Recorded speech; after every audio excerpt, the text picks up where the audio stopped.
Hello, everyone. Welcome to another Mikereative Cast.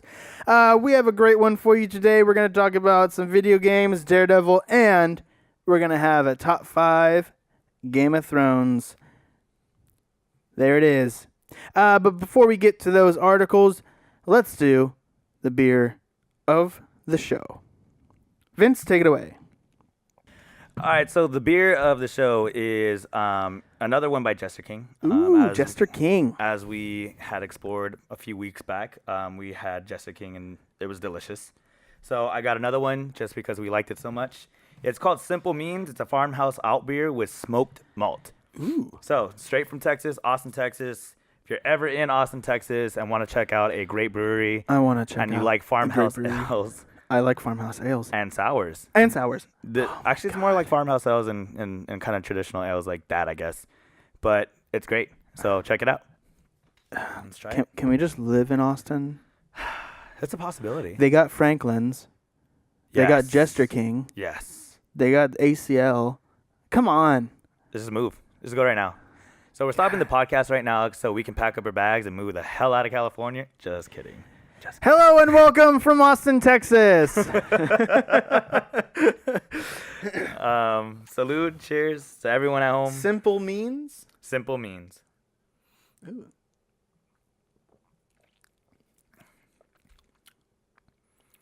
I get the, what is it? Toasted malt is what you said? Yeah. I get that kind of, not like burnt kind of taste, but it is kind of like a nice smoky almost. It's not what I necessarily expected, Okay. but it's not a bad. I like it. You know, I kind of get an essence of bacon. It could be. I mean, I wouldn't be surprised by that. I do.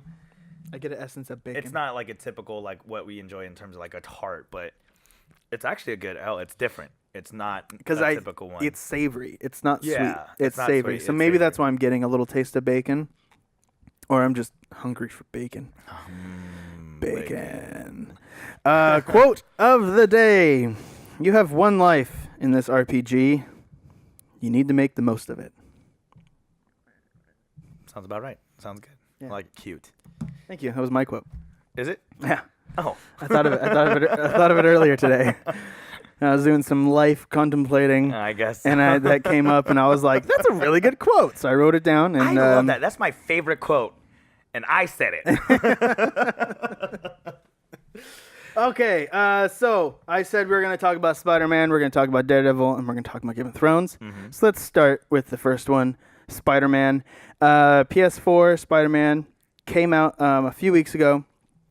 It's super fun. I platinumed it. I 100 everything. It was wonderful. It was amazing.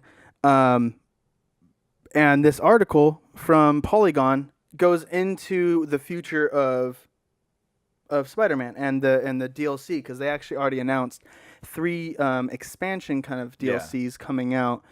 The first one actually coming out, I think it says like October 23rd. Yeah, October. It's called The Heist, and it's going to focus on the Black Cat. Ooh, that's And the awesome. Black Cat's actually in it a little bit in the game. There's no spoilers there, but she is in it a little bit in the game. It's a fun way, kind of a fun reveal, and a fun little kind of side mission for you to go and find certain things. And so it actually goes into a lot of the story and how it's actually created, or how Spider-Man, the game, was, and the story was created all at the same time. It's kind of this kind of cohesive, flowing, because when I played it, I'm like, oh, I'm playing through the main mission, and then I go and do the side quest, but I'm like, everything seems to flow really well together. You know, it kind of has a nice, like, I can step off and I can kind of give it, like, yeah, I'm taking a break from the main story, but it's because I have to take out these bad guys, or I have to, you know what I mean? Like, I have to go find certain things.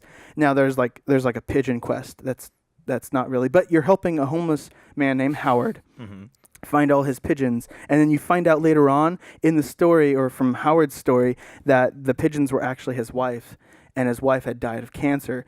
Oh. And I was sitting there, and I'm like literally swinging by going, oh my God, Howard, Right? stop giving me teary eyes. That's crazy. That's crazy. So, I mean, really well written stuff. And the article actually goes into John Paquette talking about how he had this really nice Spider-Man story, and then he cut the living shit out of it because when he realized that the game developers were coming in and doing and building their world, he was like, wait, I want to kind of implement and work with them on that level to create the side quests and to create little things so that way everything seems to flow real well together. And I got that. I got that while playing it. You know what I mean? Is that not typical of like a superhero type game or something that's kind of just or just an RPG? No, it's not really typical. A lot of companies try to do it and make it as cohesive as possible, but there are some games out there where you play through the main mission and when you go and play the side quest, it just feels stagnated. You know, it kind of just it's all chopped up now. And where it's not really adding on to the story, it just feels like it's a completely different type of game. Is that it's like because you're almost going like, okay, here's this intense thing where you have to go and find this this like kidnapped person in the main quest, and then you turn around and you're like, oh, there's a side quest. I'm gonna go help this person find their chicken. You know what I mean? And you're like, but you know, in the story, you're like, but that doesn't really work. You know what I mean? Whereas like this is, they focus that main story, and then you finish that mission. You know what I mean? So you're not leaving anyone hanging. You're just finishing that mission, and then he kind of goes, well, not all the time, but he will every now and then say like, oh, okay, now that I kind of got that situated, let's go around the city and figure out if we can find anyone, you know, or take care of the city a little bit. I got to be that friendly neighbor Spider-Man, you know what I mean? Or like he'll say little things like that, and that kind of helps like you have an idea of like, okay, let me go level up here and do some side quest stuff and whatnot. So it's a way for you to kind of, it's the side quests are a way that actually ties in more to the story, or they tie you into the side quest, rather than it been like, hey, we're off to see the magical wizard. It's like, oh wait, squirrel, you know, type thing. Like, right. That's okay. That's cool. Exactly. Cool. They have these you know, they have like so the very first mission has to deal with Wilson Fisk. Okay, Kingpin. And after that, you're kind of flying through the city or swinging through the city, and you're taking out Fisk's like little collaborations or his like little you're doing like base missions or whatever, right? Okay. And you're doing small criminal activity kind of things.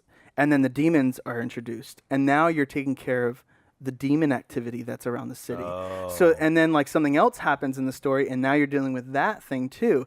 And so it's really kind of neat that they kind of like pile onto each other. You're still getting the same tokens, but you're getting an understanding of like you wouldn't see the demons until you get to that part of the story. Okay. And so it there's no kind of stagnation. You kind of like, oh, okay, now that I've finished this part of the mission, oh, it makes sense why there's all these demons kind of like taking over a bank or destroying something or destroying some, you know, cop car or whatever, like, you know what I mean? Yeah, it doesn't seem more out of sort. It's like, oh, where did you guys come from type thing. Yeah. Makes sense. And he talks about, too, he's like, we didn't want to do an origin story because everyone's seen it. And so he really did work with, like, or he said, like, he wanted to have a Spider-Man that's in his early 20s that's been doing it. He's just out of college. He's been doing it for 8 years. You know what I mean? So he's a veteran. You know what I mean? Like he already gets it. So what are the 3 different DLCs? Did they explain what 3 different ones are coming out? You said there was 3, right? There's 3. Did so they there's explain 3 all big 3? story expansions. The first one's called The Heist, and it's focused on the Black Cat. Okay. And he says in the article that a lot of people took to the Black Cat missions, right? And kind of were like, I want to see more of that. You know what I mean? And he was like, don't get me wrong, we didn't have anything on the Black Cat other than those missions.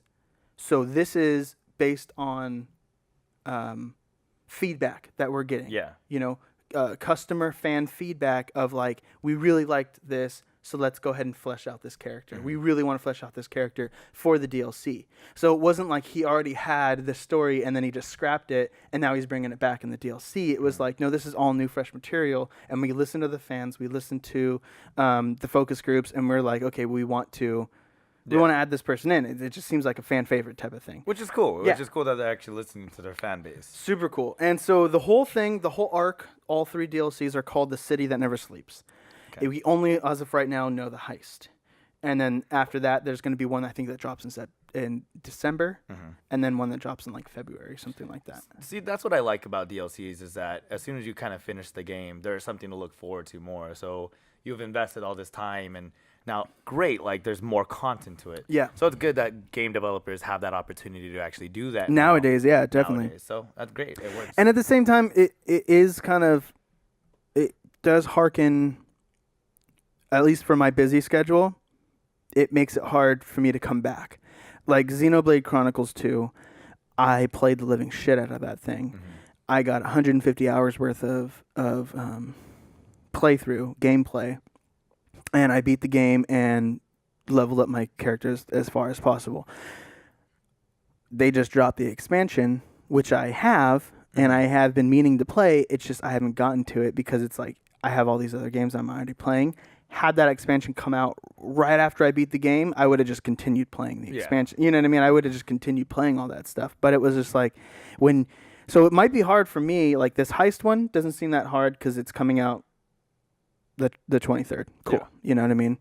3 days before Red Dead 2. I have 3 days to play it and finish it before Red Dead 2 comes out, and then I can play the shit out of that. You know what I mean? And then, but December or that February one, or possibly whatever the dates are, that might be a hard one to get through, or to actually jump back into and get that. You know what I mean? Because you've already stopped. Because I've already stopped, and I'm already probably going to be working on those other games, or already be like excited about, like especially in January, I'm going to be playing the Kingdom Hearts 3. Exactly. And it's like if that DLC, a third last one comes out, it's like it might be hard for me to put that disc in that game, and you know what I mean? Like really. So it has like a pro and it has its con.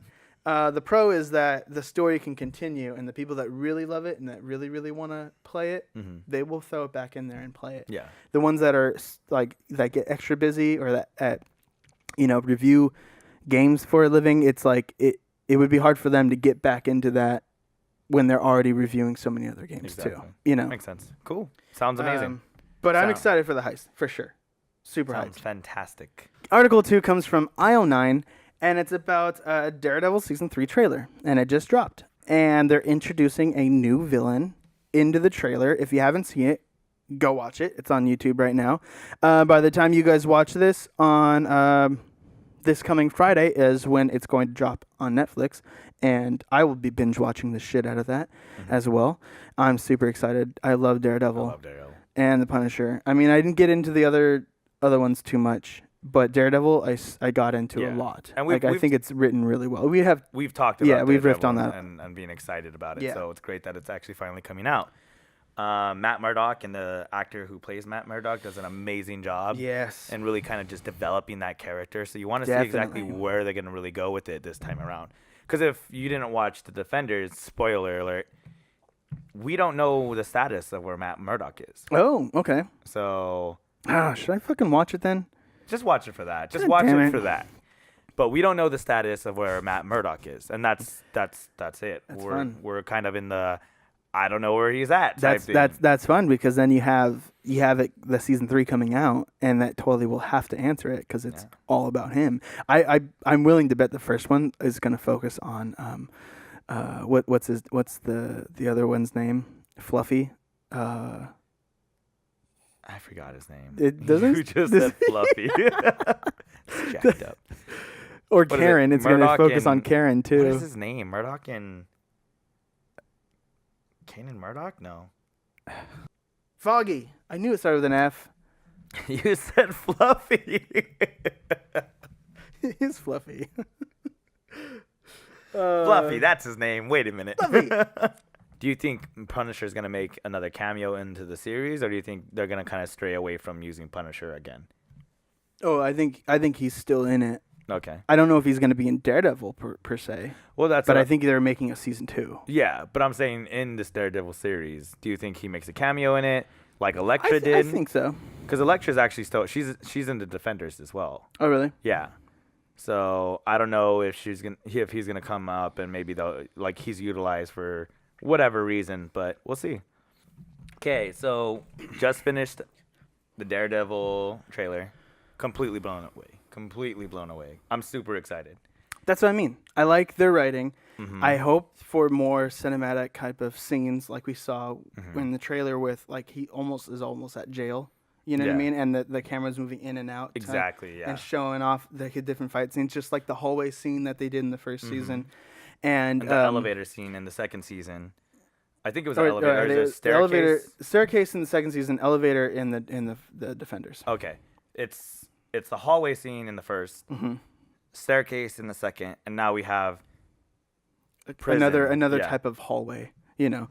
I'm hoping that they're going to have another type of single shot scene again, but in a different kind of sense. You know, not in a hallway, not in a stairway. They're going to have something else where it's going to be contained. It's going to be kind of a twist on that kind of thing. It's like their staple throughout this entire series. It seems like. They take one episode to where they really kind of just do that single shot scene, and they've done it in the first season, the second season, and that's I loved. The cinematography work in this series is really good.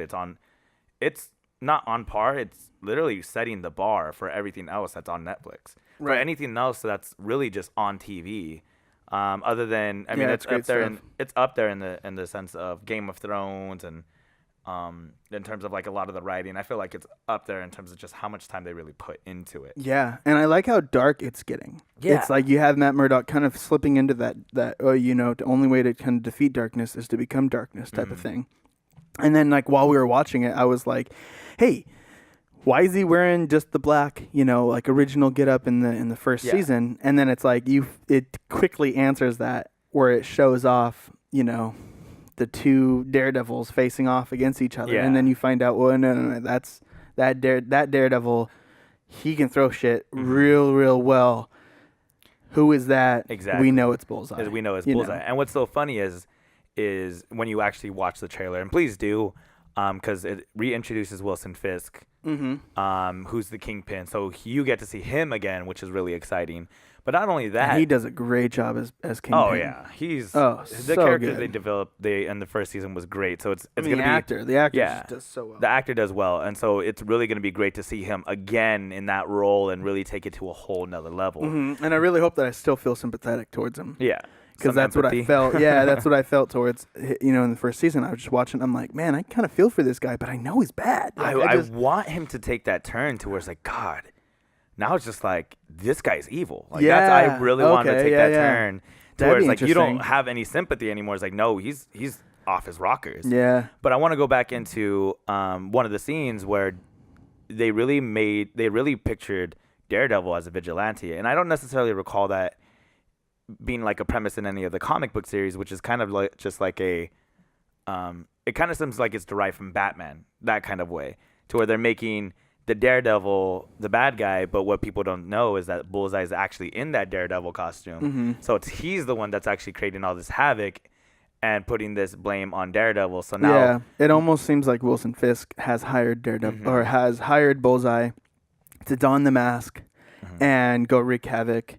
Let's create him, Daredevil, as the public enemy. Let's create him as the one who's like everyone's going to be against him, type of thing. And that might make Matt Murdock snap, or at least that's what he's hoping it's going to make Daredevil snap. And it's just smart writing, or I mean, it's just a smart play in terms of if we really kind of dived into the characters and really engulfed ourselves into that world. It's smart for the Kingpin to be like, I'm gonna get my name back up by putting your hero down, which is great. It's exciting. And it's good writing in that sense too, because it's not too cliche, but it's still familiar enough to be like, I can accept that this could happen. Yeah. You know what I mean? Or like you can suspend belief enough to be like, yeah, this Kingpin is going to bring someone down by making them look like the bad guy. Yeah. You know what I mean? It kind of feels like that's the only way it's supposed to happen too. Like how is he really gonna get himself up to where people are gonna believe in him if there isn't a bigger enemy? So obviously you're taking someone who. And then how do you come back from that? Yeah. How do you turn around and be like, no, that Daredevil was really named Bullseye or like whatever. You know what I mean? Like, how do you turn around? Like, how can you don the costume again and become Daredevil in season 4 if there is going to be one? when your name has been put through it's that type of like scrutiny, and yeah. it's tarnished. Yeah. So I'm super excited. October 19th, it drops. Trailer's already dropped. Trailer's going to be in the description down below. Check it out if you have not seen it. If you have, let us know what you think down in the comments below, and give us your thoughts. Also, Comic Book Heel did a really good reaction trailer video kind of thing. I'm going to actually put his profile in the link as well. So if you want to check out his reaction and his comments and everything, he reads all the comics too. So he's super excited about it, and he kind of gave some really good insight on some things that I didn't even know, based on like what he sees in the comic books as well. So check that out. Pretty awesome. Let's move on to Game of Thrones. Game of Thrones.